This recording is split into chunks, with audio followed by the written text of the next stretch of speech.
نبی کریم صلی اللہ علیہ وآلہ وسلم نے قیامت کی ایک بات بتائی۔ حضور نے فرمایا کہ قیامت والے دن ایک بندہ اللہ کی بارگاہ میں پیش ہوگا اور اللہ تعالی کے سامنے جب وہ پیش ہوگا، فرشتے اس کا نامہ اعمال کھولنے کے لیے تیار ہوں گے۔ تو اللہ تعالیٰ فرمائے گا نہیں، نامہ اعمال نہیں کھولنا، بس میرا فیصلہ ہے کہ اس کو جنت میں بھیجو۔ یہ ارادہ رحمت ہے کہ میں نے اپنے بندے کو جنت میں بھیجنے کا اعلان فرما لیا ہے۔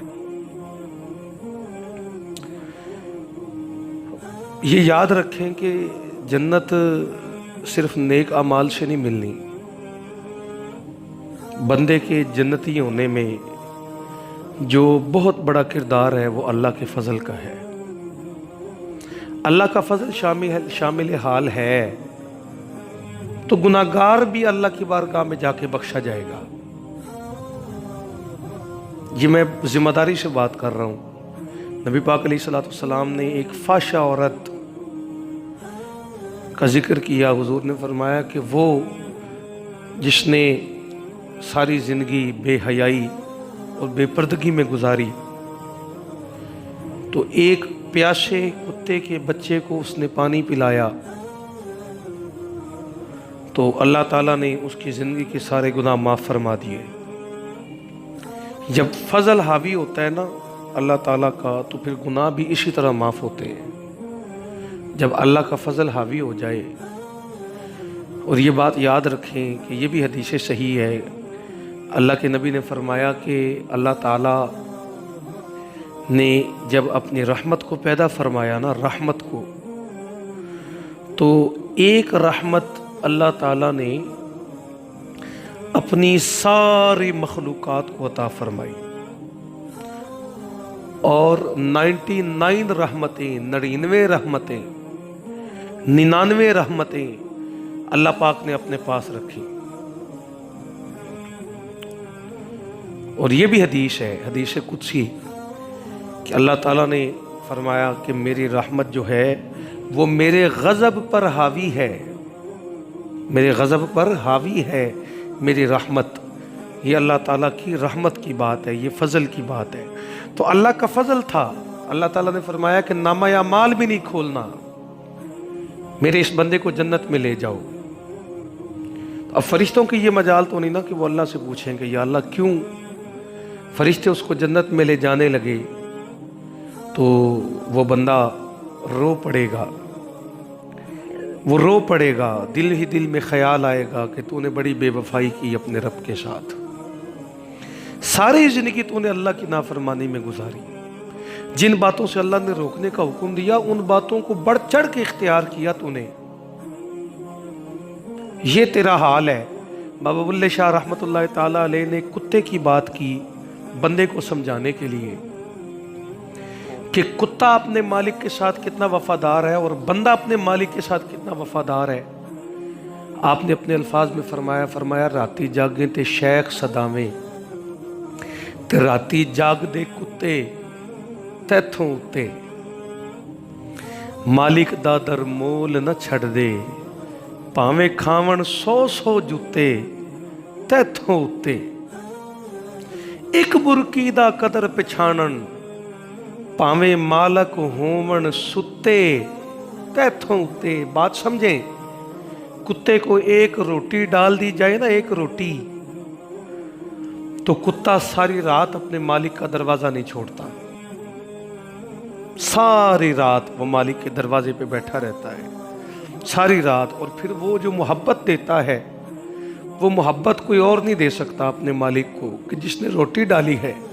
ایک روٹی اس نے کتے کو ڈالی، کتے نے وفاداری کی مثال قائم کی، اور وہ بندہ کہ جس پر اللہ تعالیٰ کی طرف سے نعمتوں کا لامتناہی سلسلہ جاری ہے، لامتناہی۔ یہ ایک نوالا جو بندہ کھاتا ہے، دیکھیں نا کہ یہ ایک نوالا کیسے بنتا ہے، ذرا تھوڑا سا غور کریں۔ اللہ الذی خلق السماوات والارض وانزل من السماء ماء فاخرج به من الثمرات رزقا لكم وسخر لكم الفلك لتجري في البحر بأمره وسخر لكم الانہار وسخر لكم الشمس والقمر دائبین وسخر لكم الليل والنہار۔ یہ اللہ تعالیٰ نے بتایا کہ وہ جو ایک نوالا کھانا ہے نا بندے نے، وہ ایک بیج بویا تھا بندے نے زمین میں، تو یہ جو سمندر ہیں بظاہر کتنے طاقتور ہیں، لیکن اللہ تعالیٰ نے انہیں اپنے بندوں کے لیے پہلے مسخر کیا۔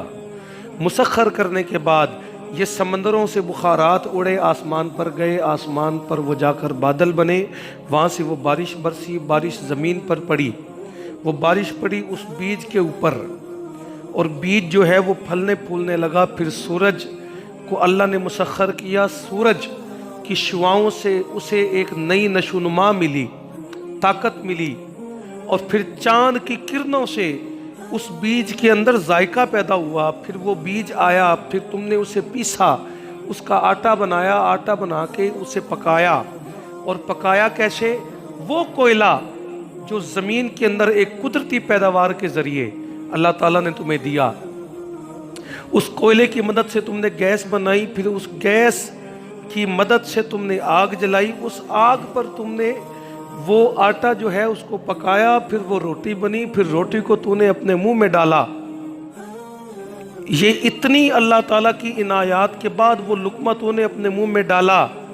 پھر لقمہ تیرے منہ میں چلا گیا، آگے بھی سارا نظام اللہ نے سنبھالا، تیرے معدے کا نظام، تیرے گردوں کا نظام، تیرے دل کا نظام، پھیپھڑوں کا نظام،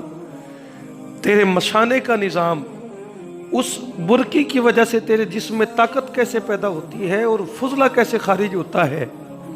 یہ ایک لامتناہی سلسلہ ہے بندے کا،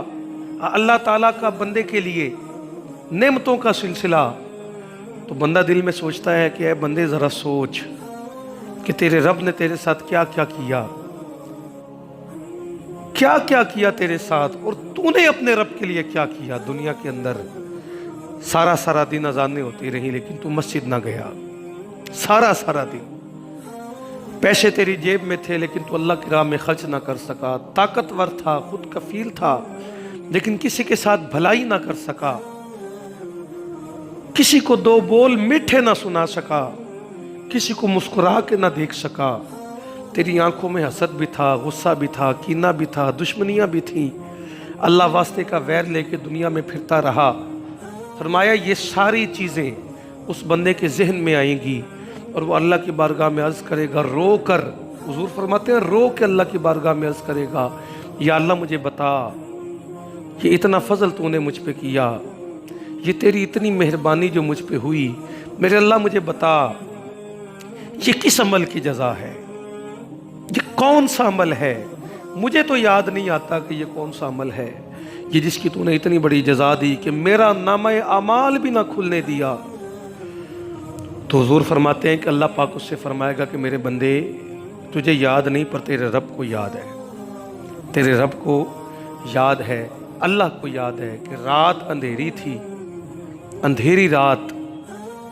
اور تو کہیں چل رہا تھا تو تیرے پاؤں پر ایک پتھر لگا، زمین پر پڑا ہوا، تجھے تکلیف ہوئی، تیرے دل میں خیال آیا کہ یہاں سے کئی اللہ کے بندے چل کے گزریں گے، بوڑھے بھی ہوں گے، عورتیں بھی ہوں گی، بچے بھی ہوں گے، تو کسی اور کو تکلیف نہ پہنچے، میرے بندے تو نے وہ پتھر اٹھایا اور بڑی زحمت کر کے تو نے اسے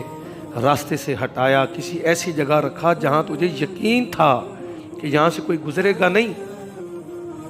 بس تو نے میرے بندوں کی بہتری کے لیے تو نے یہ کام کیا تو میری رحمت تیرے گناہوں پہ غالب آ گئی، میری رحمت تیرے گناہوں پہ غالب آ گئی تیرے اس ایک عمل کی وجہ سے۔ تو اب وہ لوگ جو نیکیوں سے پیار نہیں کرتے، زندگی میں قدم قدم پہ نیکیاں آتی رہیں، قدم قدم پہ، لیکن وہ اگنور کر کے جاتے رہے، انہوں نے دھیان نہیں دیا اس بات پر، یہ نیکی چھوٹی ہو یا بڑی ہو، اللہ کی بارگاہ میں یہ نیکی ہے۔ انسان نیکی کا معیار بنائے بیٹھا ہے کہ یہ نیکی چھوٹی ہے، پتہ نہیں اس کی جزا ملے یا نہ ملے، یہ بڑی نیکی ہے، اس کی جزا ملے گی، لیکن اس کی پہنچ نہیں ہے۔ حکیم لقمان نے اپنے بیٹے کو نصیحت کی، فرمایا یا بنیا انہا ان تکو مثقال حبۃ من خردل، اے میرے بیٹے یاد رکھ، اگر تو کوئی عمل کرے، وہ عمل نیک ہو یا بد ہو، فرمایا تو عمل کرے اور اس کا حجم رائی کے دانے کے برابر ہو، فتکن فی صخرۃ، یا کسی چٹان میں چھپ کے کرے، او فی السماوات، یا آسمان کی بلندیوں میں کرے، او فی الارض، یا زمین کی پستیوں میں کرے، یاتی بہ اللہ، فرمایا کہ وہ عمل تیرا اللہ تعالیٰ تیرے سامنے لے آئے گا۔